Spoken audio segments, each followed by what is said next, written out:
வாசிக்கும்போது இயேசு Eli Eli லாமா சகப்தானி என்று மிகுந்த சத்தமிட்டு கூப்பிட்டார். அதற்கு என் தேவனே என் தேவனே ஏன் என்னை கைவிட்டீர் என்ற அர்த்தமா? சங்கீதம் 22:1 பார்க்கும்போது பாருங்க, என் தேவனே என் தேவனே ஏன் கைவிட்டீர் என்று தாவீது அந்த நேரத்தில் புலம்புகிறார். தாவீது இந்த வார்த்தையை தனது மரண தருவாயிலே அவர் பேசியிருக்க கூடும். அது மட்டும் இல்லாமல் நமக்கு வரக்கூடிய துன்பங்கள் எல்லாம் இறுதி தருவாயில் வரக்கூடிய துன்பங்களை பார்க்கும்போது நம்மை தேவனை நோக்கி கூப்பிடுகிறோம். அந்த தருவாயில் சங்கீதம் 22:6-19 வரை வாசித்தோம்னா அங்கே தாவீது ஜெபம் பண்ணுகிறார்.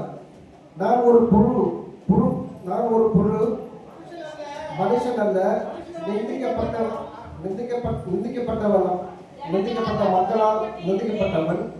மக்களால் அவமதிக்கப்பட்டவன். என்னை பார்த்து எல்லோரும் பிரயாசம் செய்கிறார்கள். கர்த்தர் மேல் நம்பிக்கை இருந்தானே,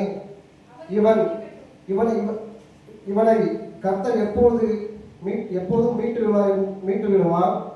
நீ என் கர்ப்பத்தில் எடுத்தவர் தாய் உண்மையில் உம்முடைய பேர் நம்பிக்கை இருந்தவன் என்று சொன்னார்கள். அநேக காளைகள் என்னை சூழ்ந்து கொண்டது. பாசன தேசத்து பாரத்து எருதுகள் என்னை சூழ்ந்து கொண்டது. தங்கள் வாயில் சிங்கம் கர்ச்சிக்கிற சிங்கத்தை போய் திரட்டார்கள். என்னை உருவ குத்தினார்கள். என் எலும்புகள் எல்லாம் எண்ணலாம். என் வஸ்திரங்களை எல்லாம் தங்களுக்குள்ளே பங்கிட்டு சீட்டு போட்டுக் கொண்டார்கள்.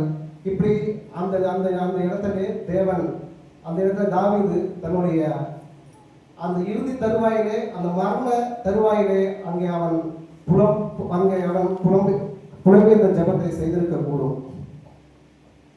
பழைய ஏற்பாடாக இருந்தாலும் சரி, புதிய ஏற்பாடாக இருந்தாலும் சரி, தேவனுக்கு மக்கள் செய்கிற அநேக பாவங்களை தீர்க்கிற பொறுப்பாக்களை அந்த இடத்திலே அவருக்கு உண்டாயிருக்கிறது. மத்திய 27:46 பார்க்கும்போது, ஏலி ஏலி லாமா சபக்தானி, என் தேவனே ஏன் என்னை கைவிட்டீர் என்று மிகுந்த சத்தமிட்ட போது ஒரு அந்தகாரம் அந்த இடத்துல உருவானது. அந்த அந்தகாரம் குளிர்ச்சியான அந்தகாரமாக இருந்தது. அது மட்டுமில்லாமல் அந்த அந்தகாரம் மாலை வரையில ஒரு 3 மணி அளவாக அந்த அந்தகாரம் இருந்தது. ஏன்னா ஏசாயா 53:10 பார்த்தோம்னா, அது மட்டும் வாசிங்க. ஏசாயா 53:10, கர்த்தரோ அவரை நொறுக்க சித்தமாக்கி அவரை பாடுகளுக்குள் படுத்தினார். அவர்களுடைய ஆத்மா தன்னை குற்ற நிவாரண பலியாக ஒப்பு கொடுக்கும் போது அவர் தமது சந்ததியை கண்டு இருப்பார். கர்த்தருக்கு சித்தமானது அவர் கையினால் வாய்க்கும். இந்த வார்த்தையை பார்க்கும்போது நான் உண்மையில இந்த வார்த்தையை படிக்க, இந்த வசனத்தை அன்னைக்கு நேரத்தான் உட்காந்து படிக்கிற இந்த வசனத்தை படிக்கும்போது உண்மையில எனக்கு கண் கலங்கிடுச்சு. அந்த வசனத்தை படிக்கும்போது இந்த தன்னைத்தானே ஒப்பு கொடுத்த தேவன், தன்னை நொறுக்க சித்தமாக இருந்த தேவன், அந்த வார்த்தையை அந்த ஏலி லாமா சபக்தானி என்று சொல்லும் போது அது மரண தருவாயிலான உள்ள வார்த்தையாக தான் இருக்கும். வலிகள் நிறைந்த வார்த்தைகள், அந்த சிலுவையில் தொங்கும் போது வலிகள் நிறைந்த வார்த்தைகள், வலிகள் நிறைந்த வேதனைகள் நிறைந்த வலியோடு அந்த வார்த்தையை சொல்லியிருக்க கூடும். ஆனால் சொல்லியிருக்க கூடும். அப்போ ரோமர் காலத்தில் ரோமர் வாழ்ந்த காலத்தை பார்த்தீங்கன்னா சிலுவை மரணம் என்பது மிகவும் கொடியதாக காணப்பட்டது. எப்படின்னா, இயேசு தன் சிலுவையை சுமந்தார். அந்த ஆணிகள் அடிச்சுட்டாங்க. ஆணிகள் வச்சு அடிக்கிறாங்க. காலை தூக்கி ஒரு இன்ச்சு மேல வச்சு காலை தூக்கி அடிக்கிறாங்க. அப்ப அடிக்கும் போது இந்த நரம்பு குதிக்கால நரம்பு வரும்போது இப்படி இருக்கும். அப்படி இருக்கும்போது அந்த இருதயத்தை சீக்கிரம் தாக்காது. அப்படி நேர்மையாக வச்சு அடிச்சாங்கன்னா அவருக்கு எப்பவுமே அந்த உயிர் பிரிந்திருக்கும். அது தீர்க்க தரிசனத்தை உடைக்கப்பட்டதாக இல்லை.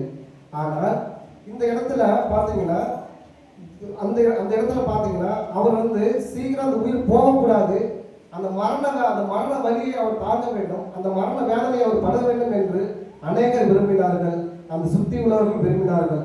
ஆனால் அந்த சீக்கிரம் உயிர் போகக்கூடாது என்று அந்த வலிகளும் வேதனைகளும் காணப்பட்டவராய் தேவன் மரண வேதனைகளோடு உட்படுத்தப்பட்டார். உலகத்தின் பாவங்கள் அத்தனையும் இயேசுவின் மீது சுமத்தப்பட்ட போது தேவனின் பிரசன்னம் அவரை விட்டு மறைந்து போனது. பாவத்தின் சின்னமாக பரிதாபமாகவும் உள்ள முனைந்தவராக பிதாவின் பிரசனத்தை விட்டு தனிமையில் இயேசு சிலுவையில் தொங்கினார்.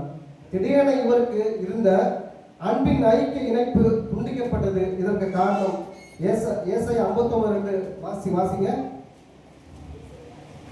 ஏசாயா 59:2 உங்கள் அக்கிரமங்களை உங்களுக்கும் உங்கள் தேவனுக்கும் நடுவாக பிரிவினை உண்டாக்குகிறது. உங்கள் பாவங்களே அவர் உங்களுக்கு செவி கொடாதபடிக்கு அவருடைய முகத்தை உங்களுக்கு மறைக்கிறது. 2 கொரிந்தியர் 5:21 வாசிங்களா. 2 கொரிந்தியர் 5. உலக மக்களின் பாவங்கள் பாவம் அறியாத இயேசுவை மூடியதால் இயேசு பாவத்தால் 2 கொரிந்தியர் 5:21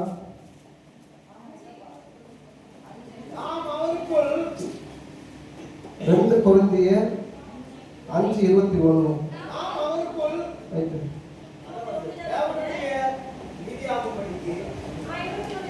இருக்கா? உலக மக்களின் பாவங்கள் பாவம் அறியாத இயேசுவை மூடியதால் இயேசு பாவத்தால் மூடப்பட்டு பாவமாகவே காட்சியளித்தார். இதை பார்த்தீங்கன்னா இந்த பாவம் பிதாவாகிய தேவனுடைய முகத்தையும் மறைத்தது. இந்த பாவம் தேவனுடைய பிரசன்னத்தையும் இயேசுவுக்கு வரவிடாமல் தடுத்தது. இயேசுவிடம் எப்போதும் ஐக்கியத்தில் இருந்த பிதா இந்த பாவத்தினால் தனது அன்பின் இணைப்பினை இயேசுவிடத்திலிருந்து துண்டிக்கிறார். மரணத்தில்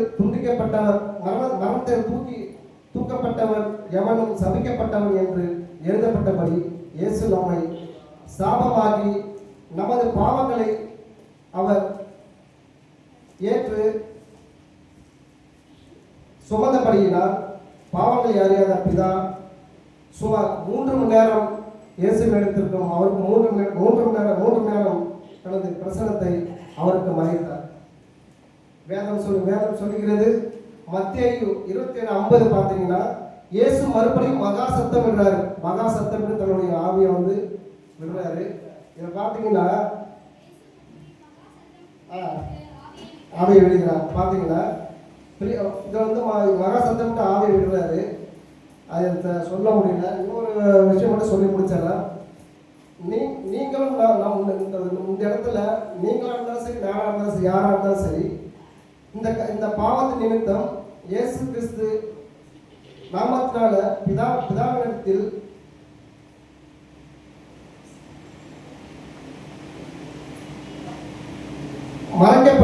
இயேசு கிறிஸ்து நாமத்தினால பிதாவினிடத்தில் மறைக்கப்பட்டவர்களாக இருப்போம். ஒரு பாவம் அறியாத இயேசு கிறிஸ்துக்கு 3 மணி நேரம் பிதா மறைக்கப்பட்டார்.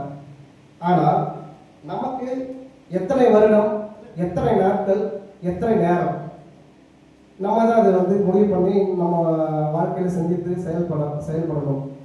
நன்றி.